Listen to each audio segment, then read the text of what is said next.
皆さん、ごきげんよう。上川かおりんです。ヤフー知恵袋を見ていたら、下記の質問がありました。今回は、こちらの質問にお答えしたいと思います。それでは、早速行ってみましょう。質問1、ネットの回線速度をできるだけ正確に知りたいのですが、測定サイトごとに結果がバラバラで、どれが正確なのかわかりません。比較的信用できるおすすめ測定サイトをご存知でしたら、教えてください。ネット環境は JCOM の 1G です。2021年11月9日ということなんですが、確かにサイトによってスピード表示は違うんですが、もともとこういうサイトは通信経路が違いますので、違っ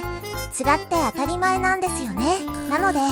どれも正しいねであり、その使い方こそが問題なんですよね。なので個人的には、最高速度が出るサイトこそが正しいと思っていれば、精神的に安定しますよね。例えば通信環境を一切いじらないで、通信会社の回線のみを変えた場合に、変える前と変えた後で、そのサイトの通信速度がどう変わったかを見た時に、新しい回線の速度が評価できますよね。または通信会社の回線を変えていない状態で、自宅のルーター、スマホ、PC を変えた時に、変える前と変えた後で、そのサイトの通信速度がどう変わったかを見た時に、新しい機器の速度が評価できますよね。というような用途で使用することが適正であり、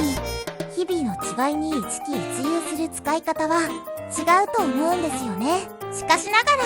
いやサイトで違うんではなく、同じサイトでも測るたびにばらつきがあるんじゃないのという疑問も湧いてきますよね。これは私は今まで時間帯によって、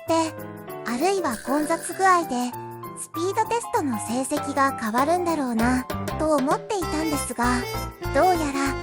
それだけではないということを今回一つ発見しました。それは有線 LAN でつないでいる PC でスピードテストした時なんですが、通常であれば iPhone よりも良くなければおかしいですよね。LAN は 1Gbps のリンク速度なんですから。ところが Wi-Fi の iPhone でテストすると 400Mbps 以上出ているのに、有線 LAN の PC でテストしたら200から300まで Mbps も出ないということが何度もありました。変だな。なんで有線 LAN が無線 LAN より遅いんだよ。これは測定誤差かと長いこと思っていたんですが、なんと今回画面録画している時はスピードが出ないということを発見してしまいました。画面録画しなければ 500Mbps 以上出るんですが、いざ証拠として画面録画しようとしたら、なんと 250-270Mbps に下がることを発見してしまったのです。これでは何回測ってもいい場面を録画できませんよね。わらわらわら。私は現在 PC で画面録画するときはフリーのソフトを使っていたんですが、どうもこのソフトが走っていると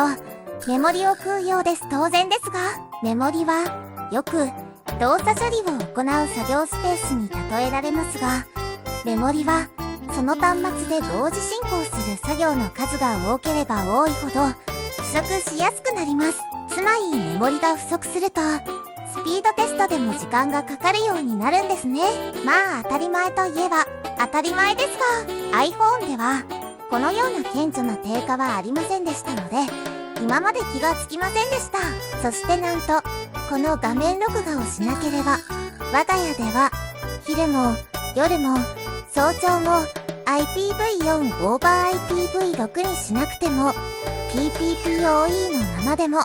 安定的に 400Mbps 以上、いつでもこのスピードが出ていることが分かりました。つまり IPv4 オーバー IPv6 にする必要は元から全くなかったということですね。バラバラ。笑いますね。ということで我が家では IPv4 は PPPoE のままでなんだ問題はありません。昔と比べて通信環境は飛躍的に良くなっていたんですね。いつの間にか。以上です。